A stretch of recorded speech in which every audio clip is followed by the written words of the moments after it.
have to be someone that's just willing to spend ridiculous amounts of money like Red Bull.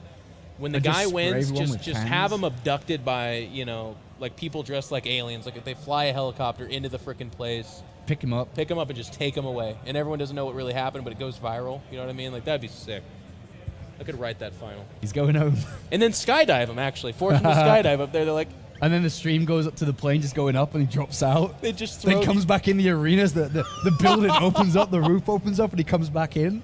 Then grabs his trophy. Fucking throw Tage out of a helicopter after he wins a tournament. Just before they throw him out of the plane, they're like, let's see some emotion this time. Toss him out. The trophy opens up into a parachute, but he doesn't know it at the time. See? That we just solved esports. Yeah, we did. Next event, Red Bull Battlegrounds, you know what to do. Yeah. Up here in the top right, left, where are we going with this? Top left, we do have, of course, Liquid Hero as the Blue Protoss player. The two-time DreamHack Winter champion, looking for his third title here.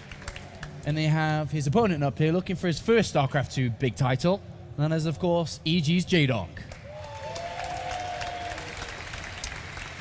Hero looking to run it back, to use some of the verbiage of my brothers from different mothers, fighting game community. Trailing 0-1 to begin, not to be intimidated. Scores a big victory in game number 2 in convincing fashion. Here in game number 3 on Whirlwind, this is either like an awesome map and we're in for a real treat, really fun game, or it's going to be... I mean, if you're a Zerg, you're feeling pretty good. It's not a super Zerg map. I don't want to make it seem like Hero feels like he has no chance, but I'd be very surprised if he pushes it into the mega late game. I feel like there should be some kind of 2-base timing. Yeah, there very well could be here. But I'm looking at Jaedong now, and through all the games that he's played against Protoss players, through playing against all these gateway expands, he kind of understands, you know, how to play decent mind games, how to predict what his opponent's going to do, and then kind of do the best thing against it. And I think that is Jaedong there. Yep. He's with his Razer keyboard, he's playing there. But he's gone 3 hatcheries where I was just trying to get towards. Before spawning pool, it's the best opener against what we're seeing here from Liquid Hero. But to be honest, and I guess to be fair to Liquid Hero, he did rush out his Nexus a little bit faster than usual, which does play towards his favor a little bit here as well.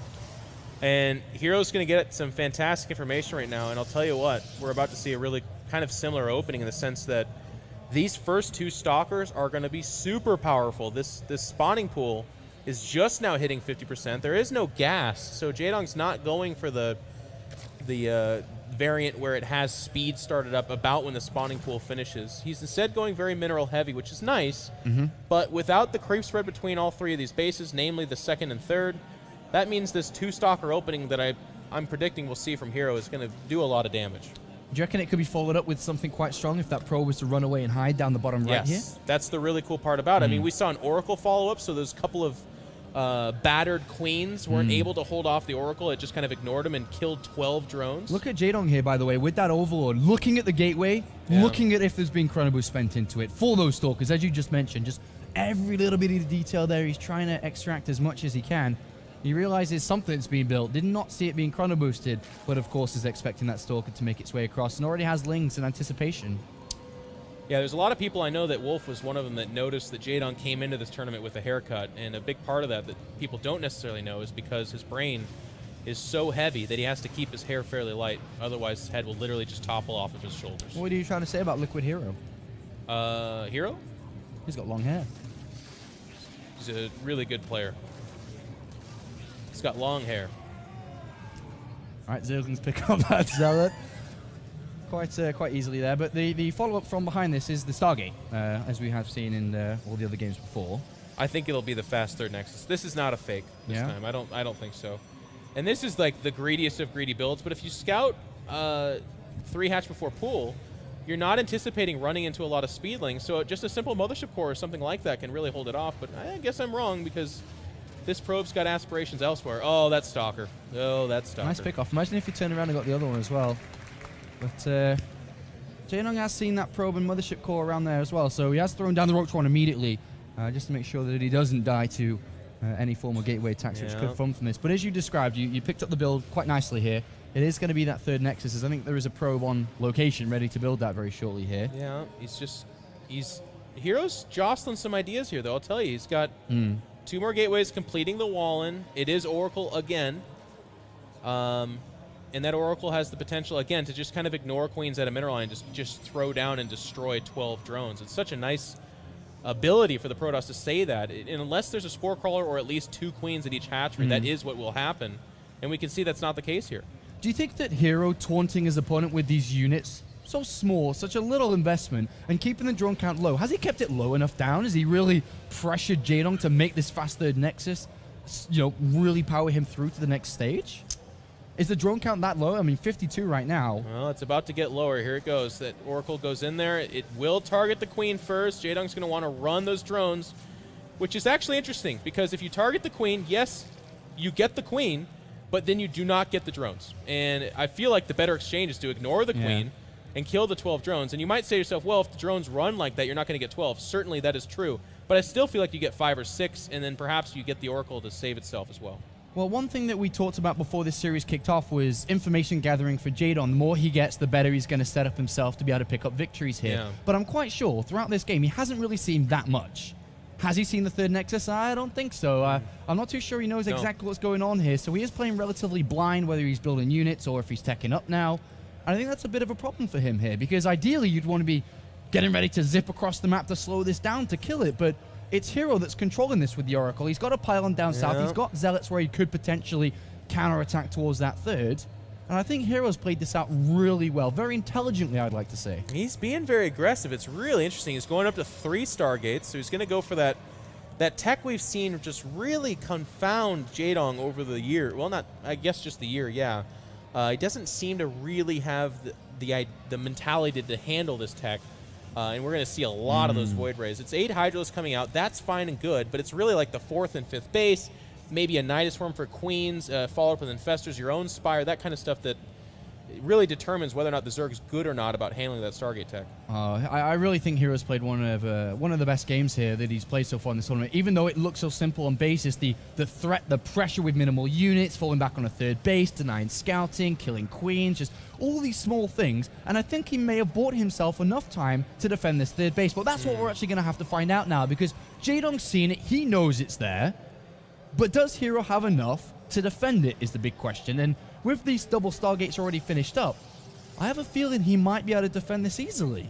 Well, yeah, it's looking to be. I mean, again, I always look at this and kind of doubt it, but then Void Rays build kind of freaking fast, and by the time you get there, there's like another 2, maybe 4, especially if you take your time.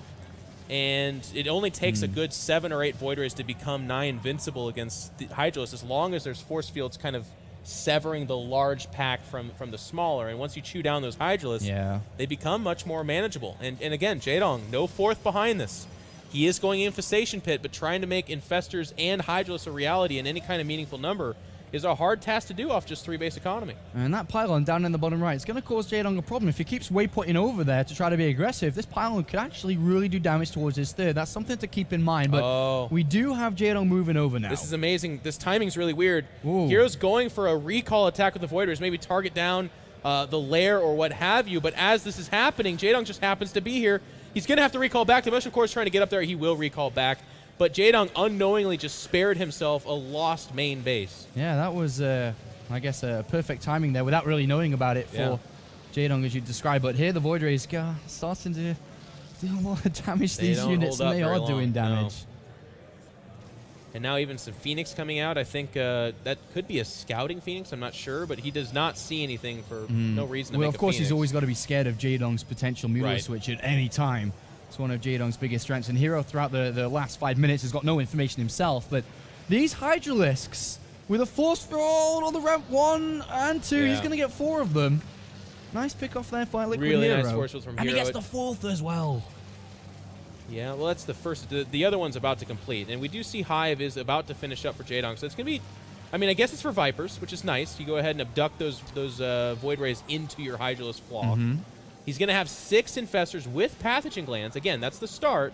But what really worries me, Apollo, is he's only on 3 base economy. So his actual army size, I mean, he's now equal in supply with Hero, and it's not looking to get much better than Jaedong has 29 drones on his main base. That's actually quite a lot here. He's got a lot of drones, but on 3 bases, maybe a few too many. Hero really is scared about this blind switch. Phoenix. Yeah, he's really thinking Mulus right now. He's building Dude. cannons to defend this natural area. He's getting ready for a Jaedong switch, but that's not the case, as we can see. Do you think that building these Phoenixes is going to hurt him, or can they still lift up, Infestors and Hydras? Hero's going to make use of him, but let's not spare him the mistake. I mean, honestly, if these 5 or 6 Phoenix are just 4 or 5 more Void Rays, he's in better shape. He prefers that. So it's really weird. I mean, it's not weird. I know what he's thinking. He's thinking nothing's really coming out from Jaedong. Yeah. There must be 20 Mutalisk out there. Like, that's what has to be happening. And that Templar Archives is going to save him, by the way, because what it is actually Vipers. Looks like this 4th base could... Oh, actually, though, he needs to focus down the Mothership Core. Oh, is he going to get out? How many? He abandons one of them. Nice move there by Hero. Does pick off Jaedong's 4th base yet again. And now Storm is being researched, and Hero really is stepping up his game. Canceled the Phoenix. He now knows. He's like, oh, okay, never mind. Oh, they're all Infestors. Okay, that's where the gas is. Yeah, but, I mean, I would just get out on the map with these Phoenix right away. They're so... Yeah, they'll pick up Infestors. They'll pick up Hydras. Like, there is a purpose to them, but I don't know. So, I mean, this has been a very technical game. Very technical, actually, by both sides. What does Jaedong need to do, if we're looking at Jaedong here, to really get back in the running for this game? He's at 200 supply, so he's not really out of it, but his composition does feel a bit soft against what we do see from Liquid Hero. He can't be attacking here. I mean, I know he's max. He should get rid of these Lings, but I feel like this fight is so dangerous for him. Here come the Phoenix. They're going to try to fly over the... Void Ray is doing so much damage, and yes, the Infestors are holding the Phoenix in place, but the damage is being done. Look at that army and how it's being retained by Hero. A good trade, though. Well, actually, Jaedong's... Never mind. He's just kind of trickling in too much stuff. I miscalled this. Look at that. 165 supply to 110. I was wrong. Jaedong This is a fantastic trade. Here. He's got the Infestors intact behind this. I think it's only like... No, it's... Yeah. He was just missing Storm there, really, wasn't he? If he had that Storm upgrade, it would have been a completely different story, but it looks like Hero has been broken here. He just very surprisingly, and I'm sure Hero's thinking, what the hell is going on? How did this happen? Well, he would have liked it if I was right. Like, yeah, you're right. This is not going great at all. No, Jaedong's crapped in on the 3rd. He's losing his 5th base behind this, but take the 5th base. He's got a 4th base. Yeah. Spire has finished. That's an invincible base. I mean, the big deal here is, as you said, without Storm, those Templar died. That was super expensive. The Void Ray count, it's at a fresh 3. 3 is no big deal at all. Void Rays are the snowball units. You need that 7, 8, 9, 10 count to really take on Hydros. With just 3 in a depleting main and natural, it's not looking good for Hero. I mean, to defend what happened there with that fight, I mean, did Jaedong really know he was going to hit right before Storm was ready? I mean, given 20 more seconds, I think that would have been a completely different fight there. And I think Jaedong, even to a certain extent, as you said, was trying to trade off some of these useless units which weren't going to be as helpful throughout the game. And I think he kind of got a little bit lucky with that attack because Hero was seconds away. It looked weird. The Phoenix picked up all the Infestors, but none of them were shooting the Infestors because they all picked up Infestors. So for a minute there was no Fungals coming down. I was looking at the front lines. Void Rays were killing like Ling Roach, which was deceiving because that wasn't the meaningful thing. And then when the Fungals came down and held the Void Rays in place, we all know they're glass cannons. They don't have the ability to withstand punishment. And certainly that was on display there. And this is lights out. This is the end of Hero as he moves out with minimal units. And Jaedong